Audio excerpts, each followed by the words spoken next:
ang daming ginagawa. Tapos ito, nararamdaman ko na, nabibuild up na, pa-fall din ako. Pero hindi ka naman mabalik sa kanya yung pagmamahal na yun. Alam mo, mabuti pa tapusin ng kontrato to. Iiwanan ko na siya.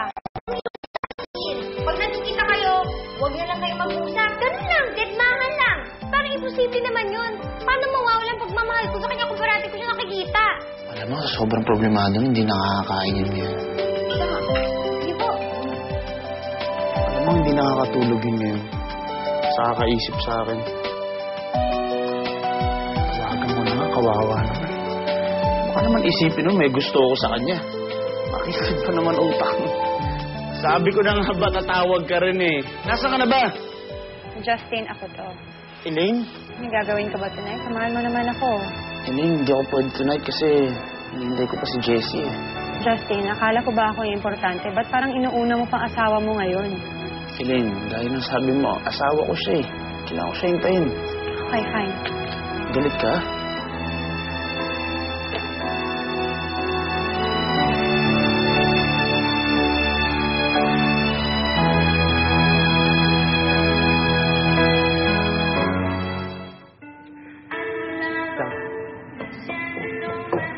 Well. Luigi Mondragon. Hey. I'm sorry I can't join you. I'm with a business associate. It's okay. You don't have to be cold to me. Useless naman din kasi now na I realize na hindi pala talaga kita mahal, kundi si Justin. Elaine, matagal ko nang alam yun. And now that you're acknowledging your feelings for Justin, sana naman hindi mo binibigyan ng hard time si Jessie. Kilala kita. Kilala mo nga ako.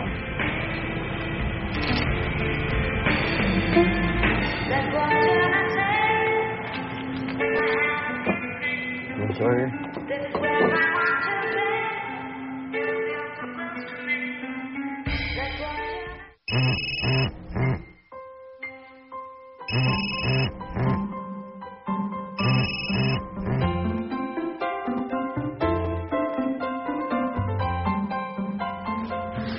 Hello?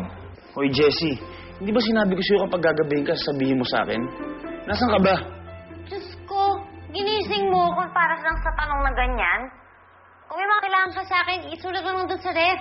Pwede ba sagutin mo na lang ako, nasaan ka ba? Andito sa bahay. Sa kwarto mo. Hoy, babae, wag mo akong bulahin. Wala ka dito sa loob ng bahay, ah. Wala ba? Justin Nasatin, best in English. Justin Nasatin, best in art. Aba, nag-aadit ba ang mga teacher mo dati, oh? Malaki ang donation ng daddy mo. Nasa bahay ka namin? Ha? Ang kapal din ng helmet mo. Anong ginagawa mo dyan? Ba't di mo sinabi sa akin? Aba, bakit ko kailangan magpaalam sa'yo? Kaano-ano ba kita? Hoy, Jessie. Baka nakakalimutan mo meron tayong kontrata. Ha? Alam ko yun. Kung ganun, kung paano tayo noon, ganun pa rin tayo ngayon. Ha? Wala magbabago. Kung gusto mo balik sa itong bahay mo, susundin mo pa rin lahat ng kagustuhan ko. Hindi porke inamin mo sa akin yung feelings mo, yung magbabago na yung lahat. Hindi pwede yun, Jessie. Ha? Hoy, alam ko kung anong nakalagay dun sa kontratan yun. Nagtatrabaho at naglilinis ako. At huwag mga paalala sa akin yung mga pinag-aamin ko sa'yo. Dahil nakalimutan ka ngayon, di ba? Yan. Ganyan. Kaya ko na umalis si Luigi tumatawag. Sandali. May sabihin pa ako sa'yo eh. Kung may mga kailangan ka, isulat mo sa ref. Pwede ba huwag mo nang banggitin yung ref na yan? Isa pang beses mo banggitin yan, wawasakin ko yan eh. Ano ka kailangan mo? Nasaan yung rubber shoes ko? Eh, di nandun sa lalagyan ng rubber shoes. Ang klaseng tanong yan. Sandali. Meron pa akong sasabihin sa'yo eh. Ano nga? Bukas, gusto ko pumunta ka dito ng maaga. Ha?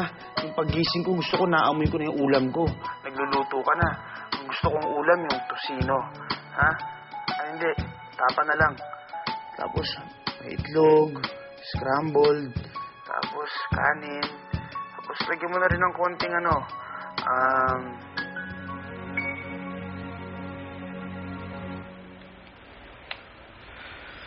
Tulog na yata. Sir. Ito na po yung susi na kotse. Thank you. Uy! Hulaan ko, sir. Para kay Ma'am Jessie to, no? Oo. Aba, hindi nag-deny. Ang lakas talaga ng tama niyo, sir. Alam niyo, kung hindi lang kasal kay Justin yan, liligawan mo yan, eh. Tama ako. Itong librong to, eh. Parang nabasa ko na to, eh. Ayan. Mahalin pa. Diyan ka na nga. Lakas ng tama, ano?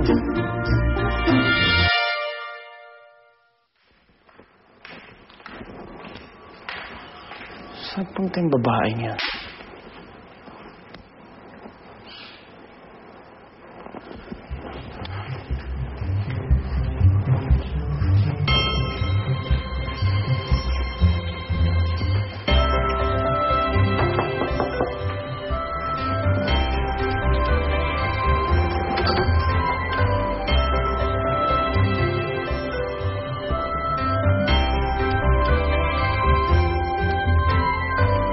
Tigas ng ulo talaga ng babaeng yun. Sinabi na umuwi ng maaga eh.